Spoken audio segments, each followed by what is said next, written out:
This is a hamstring stretch using the technique called Proprioceptive Neuromuscular Facilitation, or PNF. And what you'll do is you'll take a stretching strap or a towel, put it around your foot.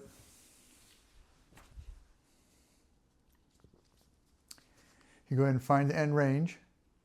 The thigh should be 90 degrees to the waist. See if you can straighten your knee. If you can't, if you can only go to here or so, what you'll do is you'll go to there, stretch it for a count of 10, 9, 8, 7, 6, 5, 4, 3, 2, 1. Now try and pull your heel to your butt, but resist it with your hands. So resist for 5, 4, 3, 2, 1. Then relax and try and straighten your knee a little more and bring it to your chest just a tiny bit until you come to an end range point. It should be pain-free. This stretching should not cause pain. And go ahead and try and curl your heel to your butt again for 5, 4, 3, 2, 1. Relax and gently pull more towards your chest.